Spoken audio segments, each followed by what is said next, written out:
ඉතින් අද ලස්සන සෙනසුරාදා දවසක්. අද නිවාඩු දවසක් නිසා අපි හිතුවා නංගිලගේ ගෙදර යන්න. ඉතින් අපි මේ ගමනේ යන්න හිතුවේ බයික් එකේ. වෙනසකටත් එක්ක අපි හිතුවා උදේම බයික් එකේ යමු කියලා.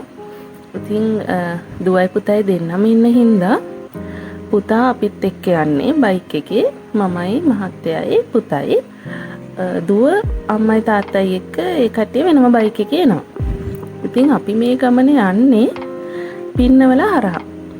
ඒ කියන්නේ කෑගල්ලේ ඉඳන් කුරුණෑගල අපි යන්නේ කරඬුපන හන්දියෙන්. දැන් අපි පිටත් වෙලා මේ යන ගමන් කරඬුපන හන්දියෙන් යනකොට පින්නවල, එතකොට පින්නවල එලිෆන්ට් ඕපනේජ් එක, පින්නවල සූ එක මේ ඔක්කොම පහු කරගෙන තමයි අපි යන්නේ.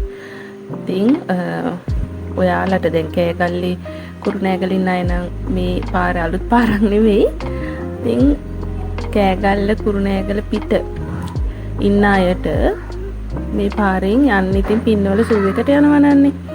ඉතින් එහෙම යනකොට දකින්න තියෙන දැන් සංචාරක කලාපයක්නේ පින්නවල කියන්නේ. ඒ නිසා හොටෙල්ස් තියෙනවා. මේ තියෙන හොටෙල්ස් ගොඩාක්. ඉතින් සංචාරකයෝ පින්නවල එලිෆන්ට් ඕපනේජ් එක බලන්න එන නිසා ගොඩාක් හොටෙල්ස් පාර දෙපැත්තේ තියෙනවා.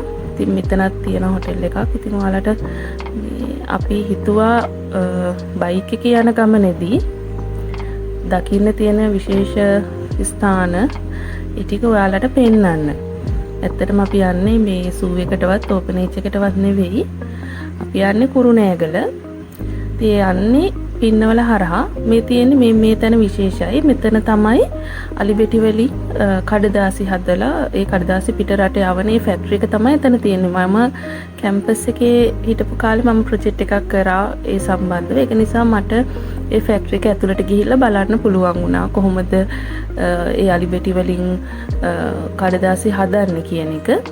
ඉතින් ඒක ඇත්තටම ගොඩාක් වටිනා. මොකද ගොඩක් අය පින්නවල අලියානාථාගාරේ බලන්න ආවට, පින්නවල සූ එකට ආවට මේ ෆැක්ටරි එකට යන්නේ නැහනේ. ඉතින් ගොඩක් අය මේ ගැන දන්නෙත් නැහැ. ඉතින් ඇත්තටම මේ වැඩි එක බලන්න යන්න දෙන්නෙත් නැහැ. මමත් අර යුනිවර්සිටි එකේ හිටපු නිසා තමයි මටත් ඒ අවස්ථාව ලැබුණේ බලන්න. ඉතින් අපි මේ විදිහට දැන් කෑගල්ලෙන් කරඬුපන හන්දියෙන් දාලා කරඬුපන හන්දියෙන් ඉඳන් මේ යනකොට මේ දකින්න තියෙනවා හොටෙල්ස්. ඉතින් ගොඩාක් අර අලි සම්බන්ධ ලස්සන ස්ටැටුස් හදලා තියෙනවා. මේ මෙතන මේ ෆොරිනර්ස්ලා ඇවිල්ලා මෙතන සෆාරි වගේ තියෙන තැන ඒ වගේ තැන් තියෙනවා. ඉතින් මේක ගොඩාක් අලුත් අත්දැකීමක් වෙනවා ෆොරිනර්ස්ලාට වගේම ලංකාවේ පිටපළාත් වල ඉන්න අයට. මොකද හැමෝටම මේ දකින්න ලැබෙන්නේ නැති නිසා. ඉතින් ওই විදිහට පහු කරගෙන යනකොට මේ පාරේ ඇත්තටම වටපිටාවත් ලස්සනයි. ගස් කොළන් තියෙනවා. සුන්දර වටපිටාවක් තියෙන්නේ. ඉතින් මේ තව හොටෙල්ස් තියෙනවා. ඔයාලට පේනවා ඇති ලස්සනට අලින්ගේ අනුරු හදලා තියෙනවා. දැන් අපි මේ එන්නේ මාඔය. මෙතන පාලමෙන් මම ඔයාලට පෙන්නන්නම්. මාඔය තමයි මේ අපි දැන් මේ පහු කරන්නේ. මාඔය තමයි මේ ඔයාලට පේන්නේ. මේ තියෙන්නේ මාඔය. මාඔය හරි ලස්සනයි වටපිටාව. මේ තියෙන මාඔය. දැන් මාඔය පහු කරගෙන අපි ඊට පස්සේ හිරිවඩුන හන්දිය පහු කරගෙන තමයි ආවේ. දැන් අපි ළඟයි පින්නවල සූ එකට. ඔයාලට පේනවා ඇති මේ දැන් මෙතනින් ඉස්සරහින් මේ තාපයක් වගේ පටන් ගන්නෙ පින්නවල සූ එකේ තාප්පේ. මේ පටන් ගන්නෙ පින්නවල සූ එක ඇත්තටම හදලා තියෙන්නේ දෙහිවල සූ එකේ සංකල්පයෙන් බැහැරව. ඒ කියන්නේ සත්තු නිදහසේ ඉන්නවා. අපි තමයි ගිහින් බලන්න ඕනේ. කියන්නේ සත්තු කූඩු කරලා කියලා නෙවෙයි තියෙන්නේ. සත්තු ගොඩක් නිදැල් ඉන්නේ ලොකු ඉඩ ප්‍රමාණයක. මේ ගොවි ජන මධ්‍යස්ථානයේ වගා කරලා තියෙන බිම් තියෙනවා. මාඔය පැත්තට වෙන්න මේ පැත්තේ තමයි දැන් මේ පින්නවල සූ එක තියෙන්නේ. සූ එක තමයි මේ දිගට මං අර පටන් ගත්ත තැන ඉඳන්ම පින්නවල සූ එක තමයි මේ පෙන්වන්නේ මේ පාරෙන් දකුණු පැත්තේ. මේ විදිහට ඉස්සරහට එනකොට අපිට පේන්න තියෙනවා පින්නවල සූ එකේ එන්ට්‍රන්ස් එක තව ටිකක් ඉස්සරහා තියෙන්නේ. ඉස්සරහිනුත් යනවා ෆොරිනර්ස්ලා අරගත්ත බස් එකක් තමයි ඉස්සරහින් යන්නෙත්. මේ පැත්තෙන් තියෙනවා අපේ ගම්මානය. කියන්නේ මේ වෙනම හදලා තියෙනවා ඒ කාලේ කොහොමද ගැමි ගෙවල් තිබුණේ ඒ දේවල් එතකොට හෙළබොජුන් එකක් තියෙනවා ඒකම ඉස්සරහින් තමයි පාරේ අනිත් පැත්තෙන් තමයි පින්නවල සූ එක තියෙන්නේ එන්ට්‍රන්ස් එක පින්නවල සූ එක පහු කරගෙන තව ටික දුරක් යන්න ඕනේ එතකොට තමයි පින්නවල ඕපන් ඒජ් එක තියෙන්නේ මේ එලිෆන්ට් ඕපන් ඒජ් එක දැන් ඕපන් ඒජ් එකටත් ළඟයි මොකද පින්නවල සූ එකයි එලිෆන්ට් ඕපන් ඒජ් එකයි ළඟ තමයි තියෙන්නේ දැන් අපි එන්නේ පින්නවල එලිෆන්ට් ඕපන් ඒජ් එක කිට්ටුව දැන් තියෙන්නේ අපි ගෙදරින් පිටත් උනේ උදේ 9ට යන්න ඒ හින්දා මේ බයික් එකේ යන එක එච්චරම මේ අමාරු නෑ අවුසර තාම නැහැ උතරම බයික් එකේ මේ යනවා කියන්නේ අමාරුයි මේ දවස්වල අවුසර වැඩිනේ දැන් මේ මෙතන පින්නවල එලිෆන්ට් ඕපන් ඒජ් එක අලියෙක් එළියටත් එක්කගෙන එනවා ඔයාලට පේනවා ඇති අලි නාවන වෙලාවක් තියෙනවා ඒ වෙලාවට තමයි අලි ඔක්කොම මේ දවල් අරගෙන යන්නේ නාන්න අපි යන්නේ උදේනේ දැන් මේ පහුවෙන්නේ පින්නවල එලිෆන්ට් ඕපන් ඒජ් එක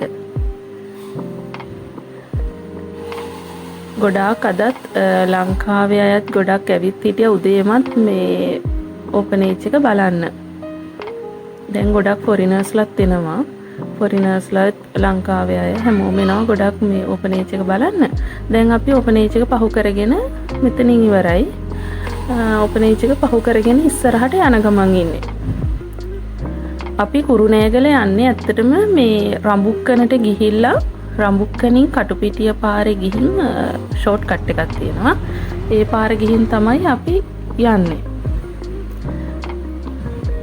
දැන් අපි මේ ෂෝට් කට් එකට ඒ කියන්නේ පින්නවල ඉස්කෝලේ ළඟින් අපි ෂෝට් කට් එකක් තියෙනවා එතනින් දාලා ඒ ෂෝට් කට් එකේ එනකොට මෙතන රේල් ගේට් එකක් හම්බ වෙනවා අපි එතන පොඩ්ඩක් නැවතුවා මේ ට්‍රේන් එකක් එන නිසා රඹුක්කනේ ස්ටේෂන් එකෙන් එන පවර් සෙට් එකක් තමයි එන්නේ කොළඹට යන එකක් මං හිතන්නේ ට්‍රේන් එක ඉතින් රඹුක්කන ඇත්තටම මේ පින්නවල සූ එක පින්නවල එලිෆන්ට් ඕපන් ඒජ් එක එතකොට රඹුක්කන ස්ටේෂන් එක මේ වට ප්‍රසිද්ධයි දැන් අපි එතනින් රේල් ගේට් එකෙන් දාලා අපි යන දැන් මේ අපි යන ෂෝට් කට් එකේදී අපිට රඹුක්කන මේ ටවුන් එක හම්බෙන්නේ ටවුන් එක අහුවෙන්නේ නැති වෙන්න තමයි අපි මේ ආවෙ එතකොට තව ටිකක් අපිට ඉක්මනට යන්න පුළුවන් ඒක නිසා දැන් අපි මෙතනින් එළියට එන්නේ ඇත්තටම මේ පොලිසිය හන්දියට රඹුක්කන ටවුන් එක තියෙන ටවුන් එකට අපි යවුන්නේ නැහැ ඒක නිසා ඊට පස්සේ අපි කටුපිටිය පාරේ ඇවිල්ලා ෂෝට් කට් එකක් තියෙනවා මොකද අපි යන්නේ කුරුණෑගල මල්ලව පිටියට අපිට මල්ලව පිටියට යනකොටත් අපි කුරුණෑගල ටවුන් එකට යවෙන්නේ නැති වෙන්න තමයි යන්නේ එතකොට මේ ෂෝට් කට් එකේ ගියාම අපිට කෙලින්ම මේ මල්ලව පිටියට යන්න ළඟයි පුතාට දැන් ඉතින් නිින්දත් යනවා මොකද මේ ටිකක් දැන් අවුවසරයි බයික් එකේ ආව නිසා මේ ෂෝට් කට් එකේ යන එක ලේසි මොකද මේ තද බදයක් නෑ වාහන අඩුයි ගස් කොළන් තියෙන හන්ද අවුවසරත් අඩුයි ඒ නිසා පාඩුවේ යන්න පුළුවන් නැත්තම් ටවුන් එකකින් යනවා කියන්නේ කුරුණෑගල රස්නෙත් වැඩිනේ මේ දවස්වල ගොඩක් රස්න නිසා අමාරුයි අපි ඉතින් ඔන්න ආවා නංගිලගේ ගෙදර ආවා අම්මලත් ආවා අපිත් එක්කම ආවේ මේ නංගිලගේ ගෙදර අද නිවාඩු දවසක් නිසා යත් ඉන්නවා ගෙදර මොකද මේ දැන් අපේ දුවයි පුතයි ඉන්න නංගිගෙත් බබාලා දෙන්නෙක් ඉන්නවා. ඉතින් අපි මේ සෑහෙන කාලෙකින් තමයි හම්බෙන්නේ. මොකද වැඩ කටයුතුත් එක්ක අපිට නිතර යන්න අමාරුයි. එයත් වැඩට යනවා ඒවත් එක්ක. ඉතින් පොඩි අය හරිය කැමති සෙල්ලම් කරන්න. ඉතින් මේ වගේ දවසක තමයි පොඩි කට්ටියට එකතු වෙලා සෙල්ලම් කරන්න ලැබෙන්නේ. මොකද එකම එක වයස් සීමාවල තමයි ඉන්නේ. ඒක නිසා ඉතින් මේ කට්ටියට එකතු වෙන්න අවස්ථාවක් නේ. යාලත් හරි කැමති සෙල්ලම් කරන්න. ඉතින් අයිස් අරගෙන ආවා. අම්මා තමයි අරන් දීලා තියෙන්නේ. ඉතින් අයිස්ක්‍රීම් කනවා. දැන් අද ටිකක් රස්නේ වැඩි. අවුවසර වැඩි. කුරුණෑගලට කොහොමත් අවුවසර ටිකක් වැඩි. ඒක නිසා මේ එළියේ ඉන්න ඇත්තටම අමාරුයි. එළිය ගොඩක් අවුවසරයි. පොඩි කට්ටිය ඉතින් අයිස්ක්‍රීම් එහෙම කන්න කැමති. මේ ඉන්නේ අපේ චූටිම පුතා නංගිගේ. එයා තමයි චූටිම එක්කෙනා. ඉතින් දැන් ඉතින් අපි මේ කට්ටියගේ සෙල්ලම් කරන එක තමයි මෙහාට මෙහාට දුව සෙල්ලම් කරන එක තමයි කරන්නේ. මං ඉතින් දැන් අංගිට පොඩි දෙන්නත් එක්ක යාට චූටි මෙක්කෙනත් එක්ක ටිකක් අමාරුයි ගෙදර මේ අස්පස් කරන ඒවත් තනියම කරගන්න. ඒක නිසා ඉතින් මම පොඩ්ඩක් මේ පොඩි කට්ටිය හැම තැනම සෙල්ලම් බඩු දාලා පොඩි අය ඉතින් ඉන්න කට්ටිය දන්නවනේ. ගෙවල් අනිත් පැත්ත හරවනවනේ. පොඩි කට්ටිය ඉතින් සෙල්ලම් බඩු දාලා පොත් හැම තැනම දාලා මං ඉතින් පොඩ්ඩක් අස්පස් කරා නංගිට. එතකොට පහසුවක් නේ යාටත් මේ චූටි මෙක්කෙනත් එක්ක ටිකක් අමාරුයි. කොහොමත් මේ චූටිම බබා අපි දකින්නෙත් කාලෙකින් නිසා අපි අතට එන්නෙත් නැහැ. ඉතින් යා ඉන්නේ නංගිගේ අතේම තමයි. ඒකින්ද මම පොඩ්ඩක් ඉතින් ගෙදර මේ අස්පස් කරා මේ ඉතින් අපේ පුතා. ඊට පස්සේ ඔන්න ඉතින් මේ අවසරත් හන්දා අම්මා දෙන්නටම මේ පොඩ වතුර සෙල්ලම් කරන්න දුන්න අවසරයිනේ. ඒ නිසා ඉතින් කට්ටියටත් එතකොට පොඩ්ඩක් ඇඟටත් හොඳ නිසා ඉතින් මෙයාලා ඉතින් පොඩ්ඩක් වතුර ටික වෙලාවක් ඉතින් මේ සෙල්ලම් කරා. කුරුණෑගල කියන්නේ ඇත්තටම මේ උෂ්ණත්වය වැඩිම දිස්ත්‍රික්කයක් නේ. ඒක නිසා මේ ඇත්තටම එළියේ ඉන්න අමාරුයි. ගස් කොළන් තිබ්බත් අර අවසර දැනෙනවා. මොකද හුලන්නේ නැහැනේ. අර මේ ඇඟ වේලෙන ගතිය වැඩි. ඒක නිසා ඉතින් පොඩි කට්ටිය වැඩිපුර වතුර බොනවා.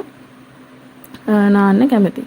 ඉතින් ওই විදිහට තමයි අපේ කුරුණෑගල ගමන ඒ දවසේ ගත වුණේ.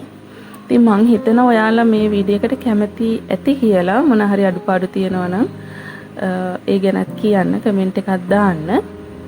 අපි තව ලස්සන වීඩියෝ එකකින් තවත් දවසක හමු වෙමු.